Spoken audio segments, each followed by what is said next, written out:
마가복음에서 마가가 강조하는 것은요, 신성을 가지신 예수님, 하나님의 아들로서의 예수님이 되겠습니다. 마가는 이미 마가복음 1장을 통하여서 예수님이 하나님의 아들이라는 그런 사실들을 세 가지로 증명을 했었잖아요. 첫 번째는 구약의 말씀을 성취하면서 예수님의 사역을 준비한 세례 요한의 사역을 통해서였습니다. 두 번째는 예수님이 하나님의 뜻에 따라 세례 요한에게 물 세례를 받고 물에서 올라올 때 하나님께서 친히 증명해 주셨잖아요. 세 번째는 예수님이 광야에서 40일을 계실 때에 사탄의 시험을 이기심으로 스스로 하나님의 아들이라는 사실을 증명해 보였습니다. 그래서 마가복음 이제 2장부터는요, 우리와는 다른 하나님의 아들이신 예수님이 하나님의 나라를 전파하고 병자를 고치고 귀신을 내어 쫓고 그 율법을 완성하면서 하나님의 나라를 이 땅에서 본격적으로 확장해 나가는 그런 말씀들을 말씀하고 있잖아요. 그래서 마가복음을 보면서 우리가 놓쳐서는 안 될 중요한 내용은요, 예수님은 하나님의 아들이라는 겁니다. 예수님은 우리와 똑같은 인성을 가지신 그러한 인간이기도 하지만 다른 한편으로는 우리와 다른 신성을 가지신 그런 하나님이라는 거죠. 우리의 구원을 위해서 하나님이 친히 이 땅에 오신 것입니다. 제자들은 세상에 있는 모든 세상적인 가치를 다 내려놓고 예수님은 가장 중요한 가치로 생각하겠습니다 라고 고백하며 예수님을 따라 나섰던 그런 사람들이잖아요. 하지만 한 번에 예수님이 하나님의 아들이라는 믿음을 그들이 갖게 된 것은 아니었습니다. 제자들이 예수님이 하나님의 아들이라는 그런 생각을 하게 된 계기는 지난주에 우리가 살펴봤듯이 큰 풍랑을 만나면서부터였습니다. 제자들은 갈릴리 바다에서 바람과 바다의 그런 위력에 압도되어서 죽음의 공포에 떨었었잖아요. 큰 풍랑을 두려워하던 제자들의 그 두려움은요, 이제 바람과 바다를 잔잔케 하신 예수님을 두려워하는 두려움으로 변화되었던 모습들을 우린 지난주에 살펴봤어요. 큰 풍랑 앞에서 제자들의 두려움은 그 말 그대로 공포였지만 큰 풍랑을 잔잔케 하신 예수님 앞에서의 두려움은 경외감이었습니다. 제자들은 자연을 다스리는 그런 예수님을 경외하는 마음으로 이제 바라보면서 생각하면서 예수님이 누구인가 진지하게 생각하는 그런 계기가 되었었잖아요. 지금까지와는 다르게 예수님에 대해서 깊은 더 믿음을 가질 수 있는 그런 계기가 되었습니다. 그럼에도 제자들은 아직까지 예수님이 하나님이구나, 예수님이 정말 하나님의 아들이구나 라는 결론에는 이르지 못했습니다. 우리가 지난주 4장 41절에서 살펴봤듯이 제자들은 아직까지도 그가 누구이기에 이런 고백을 할 수밖에 없었잖아요. 한 단계 믿음이 성장하긴 했지만 그가 누구이기에 바람과 바다도 순종하는가, 그렇게 생각을 했을 뿐이었습니다. 오늘 본문을 보게 되면요, 이제 더러운 귀신 들린 사람 이야기가 나오는데요, 그 더러운 귀신 들린 사람은 악한 영에 그렇게 사로잡혀 있었습니다. 악한 영에 사로잡힌 사람은 예수님을 보자마자 그럼 어떤 고백을 하는가? 7절 한번 보십시오. 더러운 그 귀신이 들린 사람은요, 악한 영에 사로잡힌 사람은 예수님을 보자마자 제자들도 할 수 없었던 그런 고백을 하고 있는 것들을 볼 수 있잖아요. 지극히 높으신 하나님의 아들 누구요? 예수요. 이렇게 단번에 그렇게 그들은 고백을 하고 있습니다. 마가복음 1장에서 세례 요한과 하나님과 예수님 자신에 의해서 증명되었던 예수님의 신성이 이번에는 더러운 귀신 들린 사람에 의해서 다시 한번 그렇게 증명되고 있잖아요. 바람과 바다도 예수님께 복종했고요, 더러운 귀신의 세력도 예수님이 하나님의 아들이라는 것들을 믿었던 것이죠. 그런데 안타깝게도 오직 인간만이 예수님이 하나님의 아들 되심을 믿지 못하고 있고요, 그 하나님의 말씀에 복종하지 못하고 있습니다. 제자들도 예수님을 하나님의 아들로 고백하기까지 그 믿음이 성장하는 그런 시간이 필요했잖아요. 예수님을 단순히 목수 요셉의 아들로만 믿고 하나님의 아들로 믿지 못한다면 예수님을 향해서 바른 신앙생활을 할 수가 없습니다. 오늘 본문에서 예수님 앞에 나와서 머리를 조아린 더러운 귀신은요, 강한 능력을 행사할 수 있는 그러한 존재였습니다. 잠시 후에 우리가 살펴보겠지만 더러운 귀신은 사람의 몸 안에 들어가서 한 사람을 완전히 제압하는 것들을 볼 수 있어요. 한 사람을 정상적인 삶을 살 수 없도록 그렇게 만들었습니다. 귀신은요, 강한 능력을 가진 존재가 되겠습니다. 또 신비한 능력을 행사할 수 있는 그런 존재가 되겠습니다. 사람의 미래도 맞출 수 있고요, 죽은 사람도 불러내서 의사소통도 할 수 있고요, 병자도 고칠 수 있는 그런 능력을 가지고 있죠. 그런데 예수님은 그러한 귀신의 세력을 제압할 수 있는 높으신 하나님이라는 겁니다. 귀신도 자기도 많은 능력을 행사할 수 있지만 예수님을 보자마자 지극히 높으신 하나님의 아들 예수여 라고 그렇게 고백했던 것은 자기보다 예수님이 더 높은 분이라는 것들을 단번에 알아봤기 때문에 그랬던 것이죠. 우리가 믿고 의존해야 될 대상인 예수님은 큰 풍랑도 잠잠케 할 수 있는 하나님이잖아요. 자연의 세력도 제압할 수 있는, 명령을 내릴 수 있는 그런 하나님이 되겠습니다. 또한 귀신의 세력도 제압할 수 있는 그런 하나님이 되는 것이죠.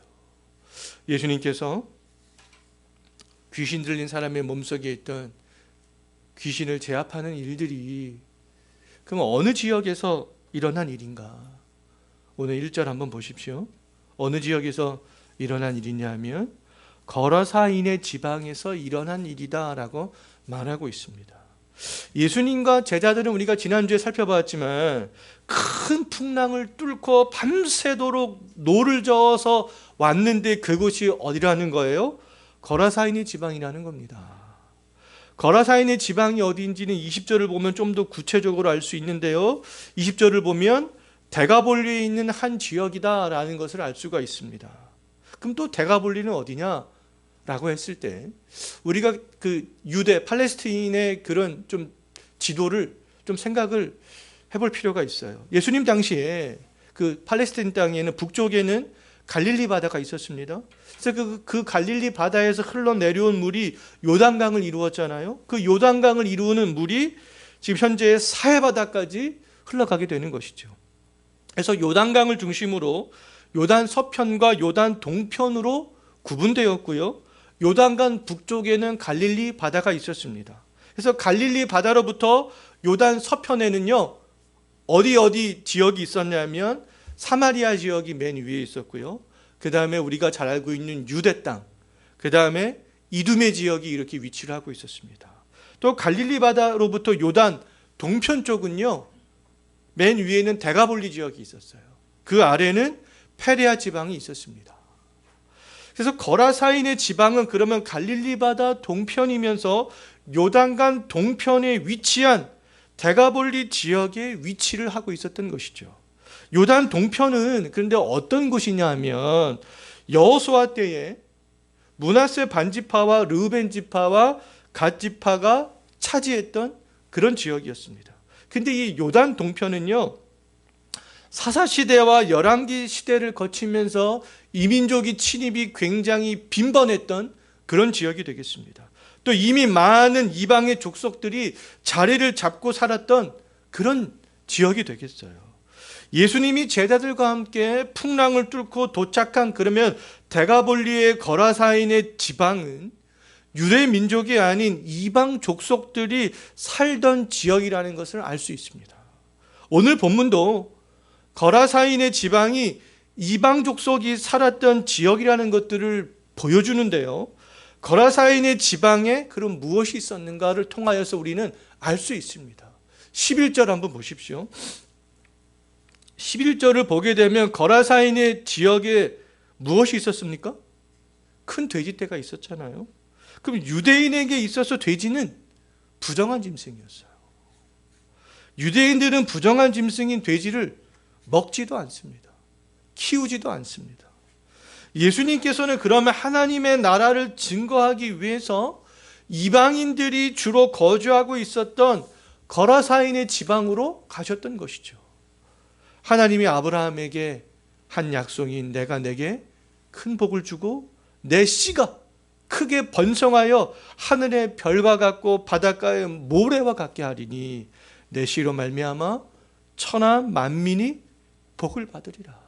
내 씨로 말미암아 천하 만민이 복을 받으리라. 하나님께서 아브라함에게 한 약속인데요. 우리가 주일 오후에 구속자적인 성경 개관을 통해서 이러한 내용들을 지금 살펴보고 있는 가운데 있잖아요. 하나님께서 이렇게 아브라함에게 한 약속의 말씀이 이제 예수님을 통하여서 거라사인의 지방에서 이루어지기 직전이었다는 것이죠. 예수님께 나와 구원을 받은 최초의 이방인은요, 마태복음을 보게 되면 가버나움에 주둔했던 로마의 백부장이잖아요. 그런데 예수님께서 이방인 지역에 최초로 찾아가신 곳은 이 데가볼리에 있었던 거라사인의 지방이 되겠습니다. 거라사인의 지방에 예수님이 도착하심으로 말미암아 어둠 가운데에 어둠만 있었던 죄악이 가득했던 그 지역에 이제 빛이 비추이기 시작했던 것이죠. 거라사인의 지역에서 빛을 가장 먼저 받게 된 사람이 그러면 누구인가? 2절 한번 보십시오. 우리가 처음에도 말씀을 드렸지만 누굽니까? 더러운 귀신 들린 사람이었어요. 가장 낮은 곳에 위치한 그런 사람이었습니다. 유대인들은 이방인들은 무시했지만 이방인 중에서도 가장 낮은 위치에 차지하고 있었던 그 사람에게 지금 막 예수 그리스도의 복음의 빛이 비추기 직전이었습니다. 성경을 보면 대체로 귀신 들린 사람에게서 나타나는 그런 특징들이 있는데요. 첫 번째는 오늘 본문에서 그 사실들을 잘 보여주고 있는데, 굉장히 귀신 들린 사람의 특징 가운데 하나는 힘이 굉장히 세고 이상한 행동들을 한다는 겁니다. 오늘 본문 2절 한번 보십시오. 더러운 귀신 들린 사람이 사는 거처는 무덤이었어요. 무덤. 이 사람은 마을이나 가족들과 함께 살 수가 없어서 홀로 무덤 사이에 살고 있었습니다. 예수님께서는 마가복음 1장에서도 회당에 들어온 더러운 귀신 들린 사람을 쫓아내신 적이 있잖아요. 기억나시죠?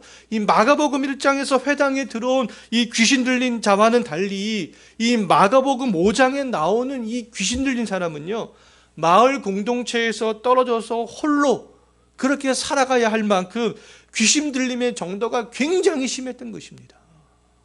5절 한번 보십시오. 그 정도가 얼마나 심한가. 귀신 들린 사람은 밤과 낮을 가리지 않고 무덤이나 산에서 항상 소리를 지르면서 돌로 자기의 몸을 해하는, 자해하는 그런 기이한 행동들을 밤낮을 가리지 않고 그렇게 하고 있었잖아요. 4절도 한번 보십시오. 힘이 얼마나 센지 사람들이 고랑과 쇠사슬로 몇 차례 묶어 놓았지만 그 모든 것들을 다 끊어버렸습니다. 그 누구도 이렇게 힘이 강력한 귀신 들린 사람을 이제는 더 이상 제어할 수가 없었던 것이죠. 자, 두 번째로 이 귀신 들린 사람의 특징이 있는데요. 귀신 들린 사람의 특징은 오늘 본문에는 나오지 않습니다. 근데 다른 성경 본문에 보면 나오는데, 평범한 사람들이 갖지 못하는 특별한 능력을 가질 수 있다는 겁니다. 우리가 사도행전 16장을 보면 알 수 있는데요. 이 사도행전 16장을 보게 되면 에베소 지역에 귀신이 들려서 점을 신통하게 잘 보는 여종이 있었습니다. 이 여종의 신통한 점 때문에 여종의 주인은 굉장히 많은 돈을 벌었어요. 많은 사람들이 자신의 미래를 알거나 삶의 여러 가지 어려운 문제에 직면했을 때 그 문제를 해결하기 위해서 이 귀신 들린 여종을 찾아갔던 것이죠. 하지만 성경은 귀신의 힘을 빌려서 이렇게 신비한 이적을 행하는 것 자체를 금지하고 있습니다. 신명기 18장을 보면 아주 잘 나와 있어요. 또 이사야 선지자는 뭐라고 말했냐 하면, 사람들이 주절거리면서 속살거리는 신접한 자와 마술사에게 묻지 말고 하나님께 구하라 이렇게 말하고 있습니다. 그럼 귀신의 신비한 능력이 있다는 것을 성경은 분명히 인정하고 있습니다. 그런데 그런 사람들에게 묻지 말고 하나님께 구하라는 것이죠. 산자를 위해서 죽은 자에게 구해서는 안 된다. 이렇게 이사야 말씀을 보면 그렇게 말하고 있습니다. 우리가 구해야 할 대상은 하나님이지 귀신의 힘을 빌려서 능력을 행사하는 그런 사람들이 아니라는 것이죠. 그러한 사람들이 우리의 미래를 맞추고 어떠한 일들을 해결할 수 있는 능력이 있다 할지라도 성경에서는 그러한 사람들에게 찾아가는 것들을 금지하고 있다는 겁니다. 사도행전 16장에 나오는 귀신 들린 여종처럼 점을 쳐서 우리를 부유하게 할 수 있다 할지라도 귀신에게 구하는 것은 하나님의 백성이 해야 될 일들이 아니라는 것이죠. 우리에게 필요한 것이 있고 또 인생이 답답하다고 해서 세상이나 귀신의 손에 우리의 인생을 맡기려고 해서는 안 된다는 겁니다. 우리에게 필요한 것이 있다면 창조주요 구원자 이 심판주 되시는 하나님의 손에 우리의 인생을 맡겨야 된다는 것이죠. 하나님께 나와서 구해야 된다는 겁니다. 이사야 선지자는 또 8장 20절에서 하나님의 백성은 마땅히 율법과 증거의 말씀을 따라야 된다 이렇게 말씀하고 있어요. 주절거리며 속살거리는 신접한 자와 마술사에게 묻지 말고 하나님께 구하면서 율법과 증거의 말씀을 따라야 된다. 신접한 자가 아무리 신통한 일을 한다고 해도 그들의 말이 하나님의 말씀과 맞는지 우린 비추어 봐야 되는 것이죠. 하나님께서 정말 그런 것들을 허용하고 계시는가 비추어 봐야 된다는 겁니다. 그리스도인은 어떤 상황 속에서도 정말 예수님과 예수님의 말씀을 의지하는 그러한 사람들이지 내 상황을 정말 유리하게 해주는 것들을 의지하는 사람들이 아니라는 것입니다. 자, 세 번째로 귀신 들린 사람의 또 특징이 있는데요. 이 귀신 들린 사람의 특징은 뭐냐면 예수님을 두려워한다는 거예요. 예수님께서 거라사에 있는 지방에 들어갔을 때 귀신 들린 사람은 자발적으로 예수님을 보고 달려나와 절하는 그런 모습을 볼 수 있습니다. 근데 그 귀신 들린 사람이 자발적으로 예수님께 뛰어나와 예수님 발 앞에 절했던 그 이유는요, 예수님을 향한 두려움 때문이었어요. 마가복음 1장에서 회당에 들어온 귀신 들린 사람도 예수님을 향한 그런 두려움을 가졌었잖아요. 마가복음 1장에서 귀신이 예수님을 두려워했던 것은 자기를 멸할 수 있는 권세가 예수님께 있음을 알았기 때문에 그랬던 것이죠. 오늘 본문 8절도 한번 보십시오. 예수님께서는 귀신 들린 사람을 향해서 더러운 귀신아 그 사람에게서 나오라 이렇게 명령하잖아요. 마가복음 5장에 나오는 귀신도 그러면 예수님이 하나님의 아들로서 자신을 멸할 수 있는 권세가 있는 분임을 알고 있었던 것이죠. 사람들은 예수님보다 더러운 귀신의 존재를 두려워하고 또 그 귀신을 때때로 더 의지하기를 원하는 마음이 있지만 이 더러운 귀신은 오직 예수님만을 두려워한다는 겁니다. 사람들은 이 귀신의 존재를 믿고 귀신은 두려워하지만 귀신을 멸할 수 있는 근데 예수님의 존재는 믿지 않고 예수님은 가볍게 여기는 사람들이 많잖아요. 귀신과 반대되는 행동을 하는 사람들이 더 많습니다. 우리 그리스도인들이 두려워해야 될 존재는 더러운 귀신이 아니잖아요. 그 더러운 귀신이 행하는 어떠한 능력을 의지하는 것이 아니잖아요. 귀신의 세력까지라도 멸할 수 있는 그런 예수 그리스도를 우리는 경외하고 두려워할 수 있어야 되는 것이죠. 어두움은 빛이 오면 물러가는 세력이지 어둠으로 빛을 덮어버릴 수 없잖아요. 빛 대신 예수님이 오면 어둠의 세력은 또 악한 영은 반드시 물러가게 되어져 있습니다. 세상을 심판할 권세가 있는 예수 그리스도를 근데 두려워하지 않는 사람들은요, 이 세상에 살아가면서 예수님께서 멸하는 그런 귀신의 세력들을 두려워하면서 살아갈 수밖에 없게 되는 것이죠.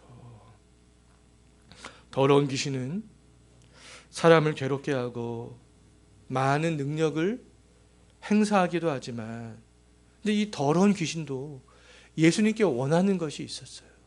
이 더러운 귀신이 예수님께 원하는 것은 딱 한 가지였습니다. 그 한 가지가 무엇인가? 7절 하반절 한번 보십시오. 이 더러운 귀신들은 자기들을 멸할 수 있는 권세가 있는 예수님께 괴롭힘을 당하지 않는 거예요. 귀신들에게 그런 괴로운 것은 뭐겠습니까? 귀신도 예수님의 버금갈 정도로 광명한 천사로 가장할 정도로 많은 일들을 행할 수 있는데, 많은 능력이 있는데 귀신들에게 괴로운 것이 있대요. 귀신에게 괴로운 것은 쫓겨나는 거예요.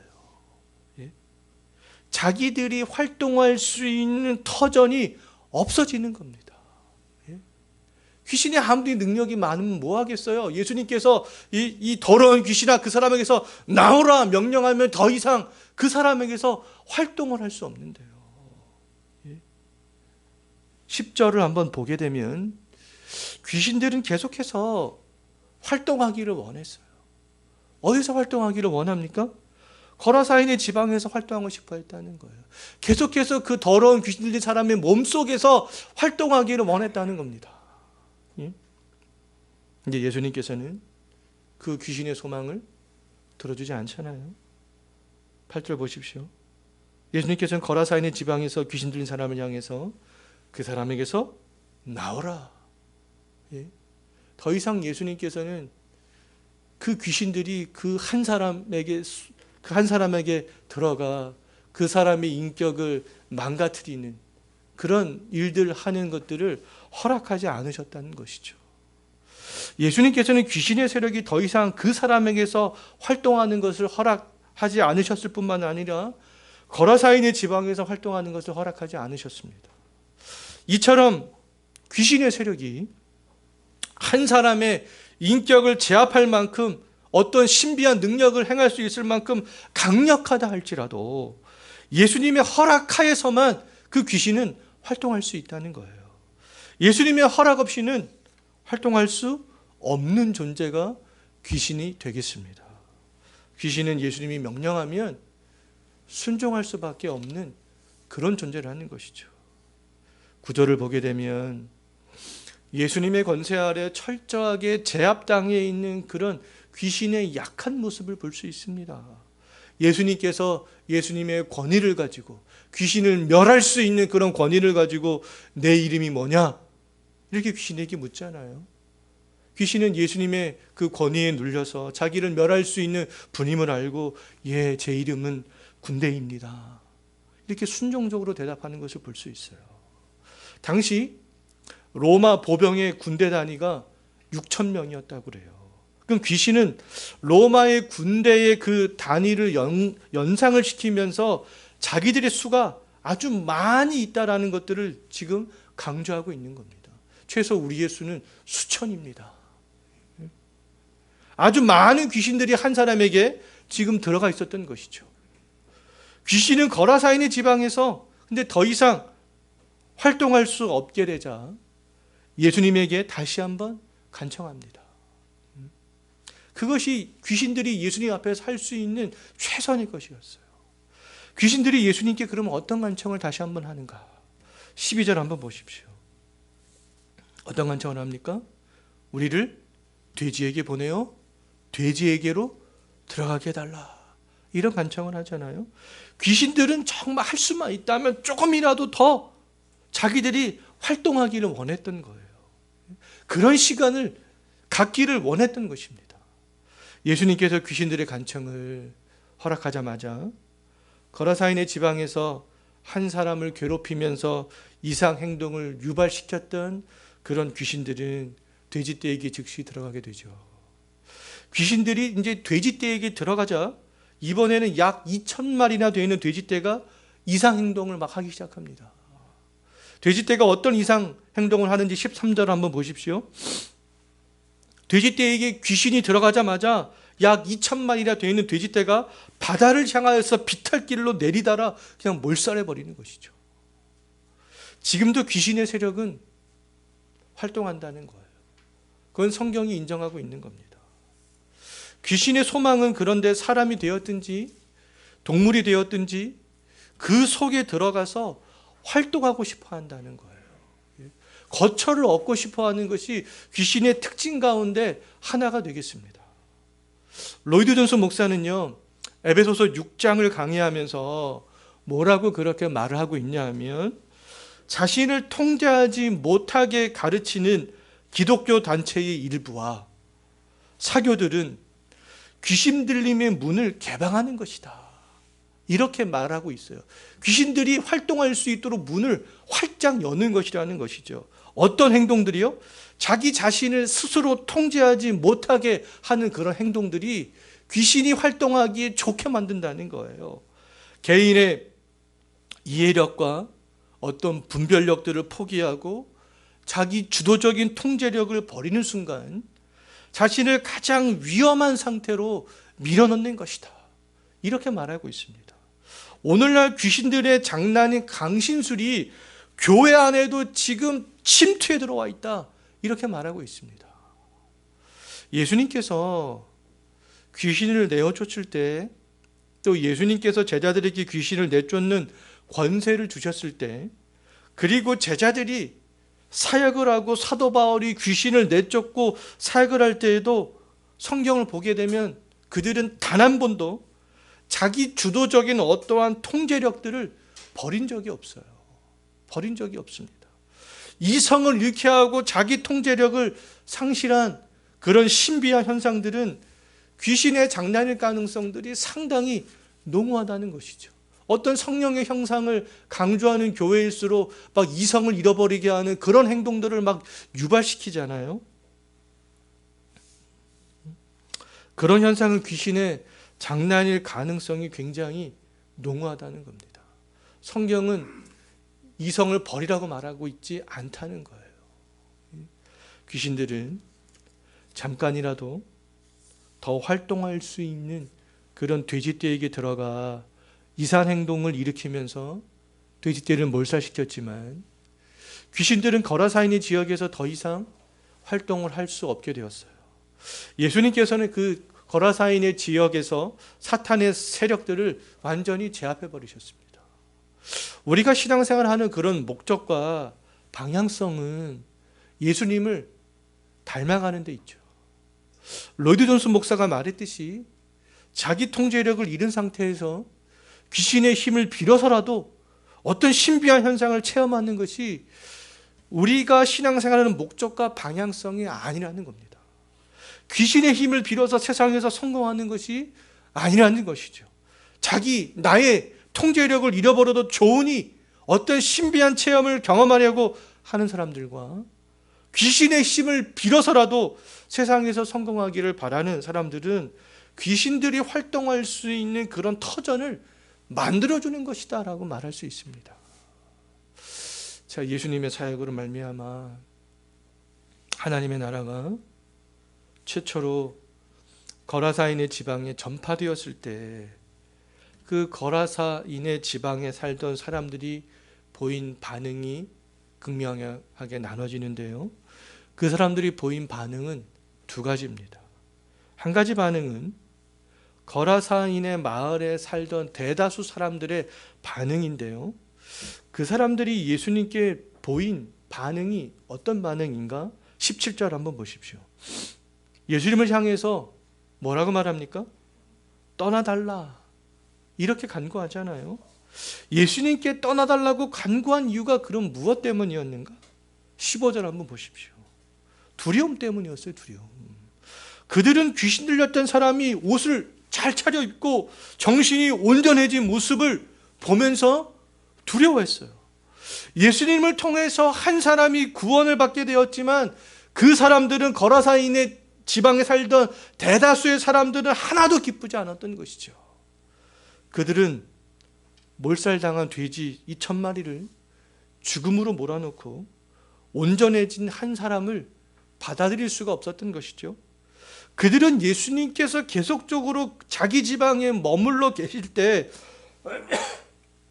더 큰 재산 손실을 당할 우려가 있겠다. 이것을 먼저 걱정했던 거예요. 그래서 두려워했던 겁니다. 사도행전 19장을 보게 되면 에베소에서 은으로 아데미의 신상 모형을 만들어 많은 돈을 벌었던 데메드리오라는 사람이 나와요. 근데 그 사람의 관심은 에베소 지역에서 하나님의 나라가 확장되는 것이 아니었어요. 이 사람의 관심은 바울이 막 복음을 증거하자 자신의 영업이, 우상을 만드는 그 자신의 영업이 타격을 받는 것에 그 사람은 관심이 있었습니다. 내가 지금까지 많은 돈을 벌었는데 바울이 막 복음을 증거하니까 사람들이 그 아데미 신상 모형을 사지 않잖아요. 그러니까 막 자기의 재산 손실들이 막 일어나게 되었어요. 데메드리오는요, 에베소에서 더 이상 복음이 확장되는 것을 기뻐하지 않았습니다. 그래서 바울 일행을 붙잡게 되는 것이죠.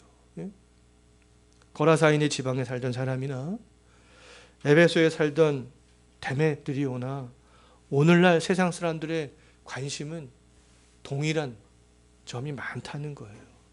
그 사람들의 관심은 어디에 있어요? 다 자기 재산 물질에 있다는 겁니다. 물질이 없어지는 것을 두려워한다는 거예요. 그들이 두려워하는 것은 경제적인 손실이고요. 자기의 어떠한 물질이 없어지는 거예요. 우리가 보물이라고 생각하는 곳에 우리의 마음이 있다. 그렇게 예수님께서 말씀하셨잖아요. 세상 사람들에게 가장 중요한 보물은 대부분의 사람들이 자기 재물이라는 겁니다. 오직 재산을 지키고 불리는 것에 관심이 있다는 거예요. 하지만 예수님의 관심은 우리가 가지고 있는 그런 재산이 아니라는 것이죠. 예수님께서는 돼지 2,000마리가 몰살당하는 것보다 한 사람이 구원을 받는 것들을 더 가치 있게 여기신다는 것이죠.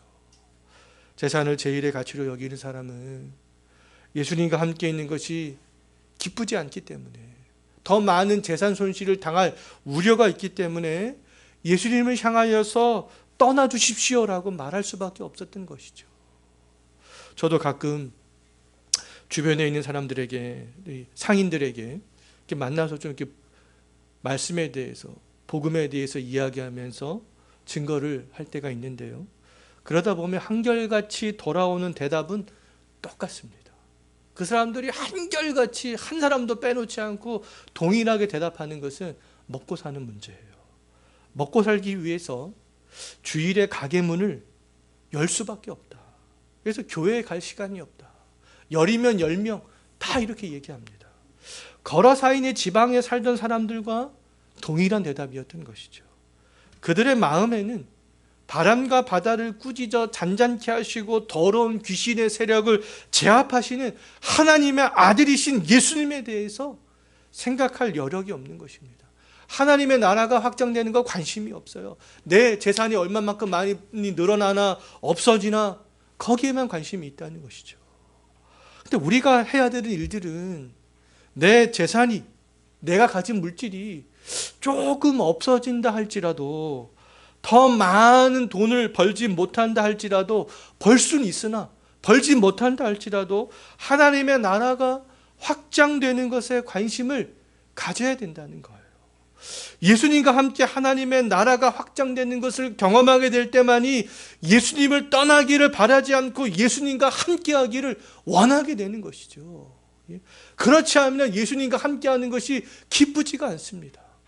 예수님 좀 저 멀리, 오늘만큼은 저 멀리 계셨으면 좋겠습니다. 이런 마음을 가질 수밖에 없게 되는 거잖아요. 그런데 반대로 거라사인의 지방에 살던 사람들과는 달리 예수님께 고침받은 사람은 다른 반응을 보이는 것들을 볼 수 있어요. 18절 보십시오.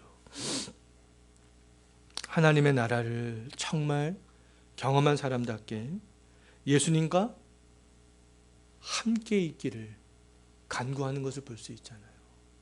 거라사 지방에 살던 대다수의 사람들은 예수님 떠나주십시오 이렇게 얘기했는데, 이 사람들은 예수님 함께 있고 싶습니다 이렇게 고백하잖아요. 고침받은 사람이 예수님과 함께 있기를 바라는 것은 예수님을 통해서 하나님 나라에 대한 기대감이 생겼기 때문에 그렇습니다. 예수님과 함께 다니면서 하나님 나라에 대해서 알고 싶은 것들이 더욱더 많이 생겼기 때문에 예수님께 그러한 고백을 할 수가 있었던 것이죠. 19절 보십시오. 근데 예수님께서 허락하십니까? 허락하지 않아요. 예. 그에게 뭐라고 말씀하십니까? 집으로 돌아가라. 예. 그러니까 예수님께서는 지금 나와 함께 다니는 사람은 이 12명이면 충분하다는 거예요. 네가 해야 될 일들은 여기 있는 12명의 제자들처럼 지금 나를 따라다니면서 해야 되는 것이 아니라 그냥 그 확장된 가족에 대해서 우리가 이미 살펴봤잖아요.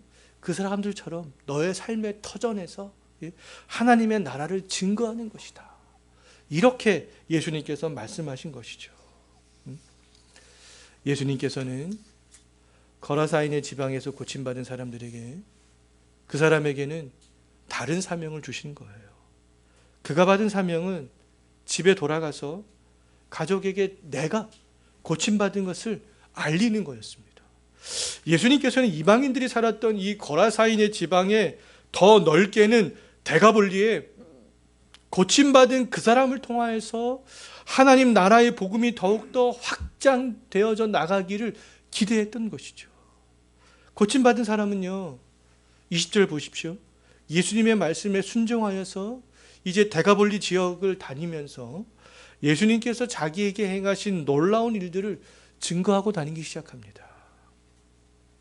하나님 나라를 경험하지 못한 사람은 거라사인의 지방에 살던 사람들처럼 예수님과 함께 있는 것이 기쁘지 않기 때문에 예수님과 결별하기를 원할 수밖에 없는 것이죠. 돈이 더 좋기 때문에 돈과 함께하기를 원할 수밖에 없는 것입니다. 하지만 하나님의 나라를 경험한 사람은 그렇지 않다는 거예요. 예수님께서 어떤 말씀을 하시든지 순종할 준비가 되어져 있다는 것이죠. 예수님께서는 하나님의 나라를 이미 경험한 우리들에게도 여러 가지 다양한 사명을 주실 수 있고요. 다양한 명령을 통하여서 우리에게 요구하시는 것들이 있습니다. 그럼 우리가 해야 되는 일들은 우리가 어떤 곳에 있든지 어떤 상황이 있든지 큰 정말 풍랑을 잠잠케 하시고 귀신의 세력을 제압하시는 그런 예수님을 하나님의 아들로 믿고 순종하는 것이 아니겠어요? 그리고 내가 경험한 하나님의 나라를 증거하는 것이 아니겠습니까? 정말 이번 한 주간도 하나님의 아들이신 하나님이신 그런 예수님의 권세를 의지하면서 그분의 말씀에 따라 믿고 순종할 수 있는 이번 한 주간이 되시기를 간절히 소망합니다. 우리 기도